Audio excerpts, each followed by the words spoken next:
This is sort of an impromptu, but it's been a really good year for video games. 2014 has brought us a lot of amazing titles, and while I may cover only Sega and retro stuff on the channel for the most part, I do play quite a few of the newer games. And so I thought it'd be kind of fun to take a look back at all the games that I enjoyed. So this is the top 20 games of 2014 for Gunstar. Now you might say, there's a lot of games on here that I really like that aren't on here. Chances are I either didn't play it or it's not my kind of game. Dragon Age Inquisition? Good game, not my kind of game. Shadows of Mordor? Didn't have time to get to it this year, unfortunately. Hopefully next year. Stuff like Grand Theft Auto 5, I only played this year because I was waiting for a next-gen version. It's not on this list, but it's really, really, really good. So, take that into consideration. So, if you have to, think of this as just as 20 really good games I played that I wanted to talk about, but it is in an order. So, without further ado, here's 20 through 11. After 2011's okay but disappointing American-developed follow-up to the Earth Defense Force 2017, Insect Armageddon, we have finally gotten back on course and delivered the true sequel to 2017, Earth Defense Force 2025. One of the best budget titles ever made, Earth Defense Force is a very simple game. You have guns, there are giant insects and robots attacking your city, and you're going to use that insane arsenal to make the skies rain insect guts and robot parts. The game can be glitchy, run into some major slowdown issues, it graphically doesn't look impressive, and it can be a repetitive experience, but the game is just absolute mindless fun.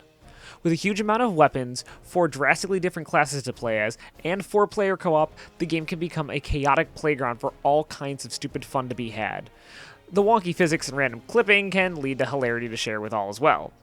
This is a game that remembers that when it comes right down to it, a lot of obstacles and problems can be overcome if you remember one thing: that a game is fun to play, and man does Earth Defense Force have that down pat. Octodad came out very early in the year, and while it may have gotten lost in the shuffle for most people, the game has managed to stick with me this entire year, even if the game is relatively short and mostly just based around one gimmicky gameplay idea. However, they use that gimmicky gameplay idea to perfection. The game has you take control of Octodad, a normal dad just like any other dad, except he's an octopus. And no one has seemingly noticed, including your own family. The game has you just going about day-to-day life and trying to avoid a chef out to expose you for the sea life that you are. The game is simple, having you control Octodad's spongy appendages as he goes to get groceries, do yard work, and take his family to the aquarium against his will, basically. The game only lasts a couple of hours, and the gameplay doesn't have much longevity, but the game's humor is top-notch, and it does as many crazy things with its setup as possible, leaving the gameplay always entertaining and basically going into every kind of idea you could possibly have. It also has a really catchy theme song. If you want to put yourself in a good mood and have a laugh, Octodad is a perfect remedy.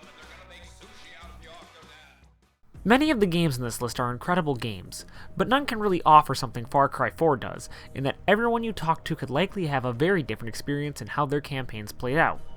Far Cry 4 may very well be just an expansion of the groundwork from Far Cry 3, but it offers a lush new playground to play in, more mission types and wildlife to encounter, and 2-player co-op, so you and a friend can now experience the mayhem through Karat as you deal with your fight towards Pagan Min. The amount of ways you can tackle objectives is staggering, the amount of things you can do is awesome, and it's just fun to run around and see what encounters lie around the next turn of Far Cry 4. One of the most genuinely interesting games to come out of the indie scene this year was Supergiant's follow-up to Bastion, Transistor. The game has a unique cyberpunk style of its own, and a fantastic lead in Red, a famous singer in the city of Cloudbank, who a robotic force named The Process tries to kill, which leads her to obtaining a giant sword named Transistor that seems to have been taken on the soul of the person in which you found the sword buried in. From here, Red tries to fend off the Process in a combat system more in line with a strategy game than anything else. Using a thing known as turns, you plan your attacks carefully with a plethora of powers called functions. However, this uses up a meter. If that meter is drained, you are stuck in real time with basically no moves, just fending for yourself and trying to stay alive while your meter recharges. It forces you to play smart or end up overrun.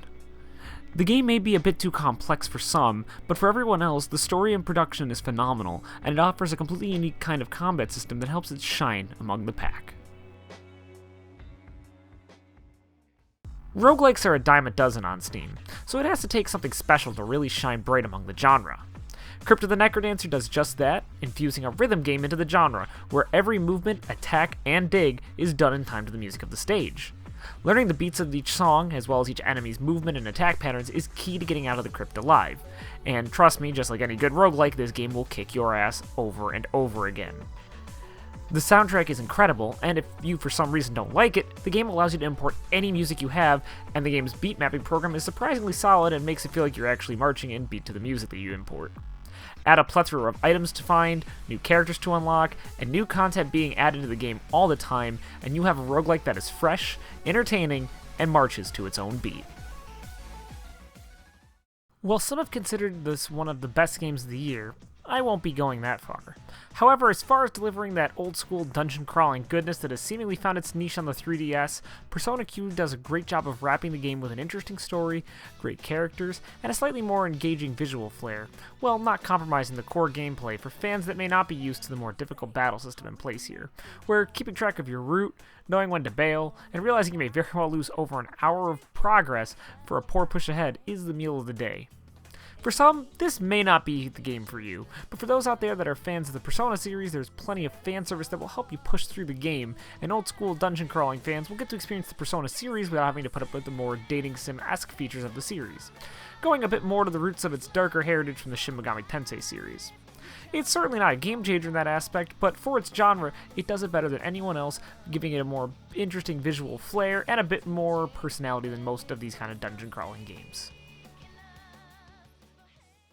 Very few games in this list could do what Lethal League did, and that's get by on style and sheer fun factor alone. The game doesn't have a lot of characters, nor does it have a lot of modes or stages, and though the game does get semi-frequent updates, it doesn't have a whole lot there for it initially. However, this multiplayer Pong meets Jet Set Radio meets fighting games hybrid is one of the best multiplayer experiences of the year, and it is phenomenally fun.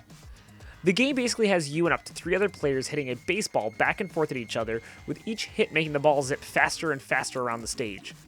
Each character plays completely different from the others, and comes with their own special moves that you access by a meter you build by hitting the ball a bunch. It's the amount of depth, with parrying and different ways to hit and angle the ball, that brings this game from fun diversion to a serious contender for the multiplayer throne. Of course, the ooze of style this game offers with its cel-shaded look and groovy soundtrack that would feel right at home in the Jet Set Radio series that helps make this insanity look fantastic while it's going on. Pardon my pun, but Lethal League does indeed hit a home run. While the two series that coined the term may be MIA, indie devs still carry the Metroidvania torch, and none of them this year did it better than the sequel in the cult classic series, Chante and the Pirate's Curse. The game stars the half-genie Chante, having lost her genie powers in the last game, finding out from her rival Risky about a powerful being named the Pirate Master, and his plans to take over Sequinland. This forces Chante to strike up an alliance with her once foe, and collect the Pirate Gears before the Pirate Master can. The game swaps genie powers, the old power-up system much akin to Samus' suit upgrades, for these Pirate Gear items, and actually builds a more traditional map system from the Metroidvania type of games than previously used in other games in the series. Otherwise, besides just being a well-built game with smart puzzles, fun combat, and a lot of map to explore, it has a fun, humorous charm that very few other Metroidvania games could boast. With a phenomenal soundtrack by the legendary Vert, the game managed to be the best way to get your exploration on this year. It's been a long while since Square Enix tried making an old-school RPG, one with little visual flash, a more simplified battle system, and a more fantasy-esque story as opposed to the more futuristic-oriented games of the past few entries in the Final Fantasy series. What we got was Bravely Default, a game that takes a focus to a plain turn-based battle system, but with plenty of depth and a wonderful story and characters to go along with it. While the game may borrow heavily from Final Fantasy V, it still has plenty of its own things going on, like the Brave and Default system, where one lets you bank actions for later use, and the other allows one character to perform multiple actions in a row. This is sort of a risk-reward system that allows you to basically decide if you want to hold back your attacks and get ready to go all out later on. It also makes minor tweaks like letting you adjust the random encounter rate, and a more robust version of Final Fantasy V's job system. In a year with plenty of successful nostalgic reimaginings of games gone by, Bravely Default may not be the best, but it proves Square Enix still has their magic, and it shines bright among a Western-dominated RPG scene. Even though a new version of X2 came out as recently as 2012, it's been 12 years since a proper new game in the Guilty Gear series came out. This year, at the tail end of the year, the US was graced with the sequel, Guilty Gear Xrd Sign. Boasting some of the most impressive visuals of the year, the game turned 2D sprites into 3D, cel-shaded models that looked almost identical to sprites, and brought with it all the insanity of the series, like the insane heavy rock and pseudo-Christian elements, and jamming out an incredible new metal soundtrack. Of course, the gameplay carried over a bit too, and taking what was learned from other Arc System games like Persona 4 Arena and BlazBlue over the years, turns it into one of the most accessible Guilty Gears to date, with one of the best fighting game tutorials ever made, not just teaching you how to play the game, but when to use the different types of moves and systems at the right time against your opponent. It still has a level of depth unmatched by the former games though, and still manages to keep the same flashy combos and over-the-top finishing moves the series is known for. In a year full of quality fighting games, the sheer beauty of the Guilty Gear engine shines through on both the presentation and the gameplay side in a way no one else can.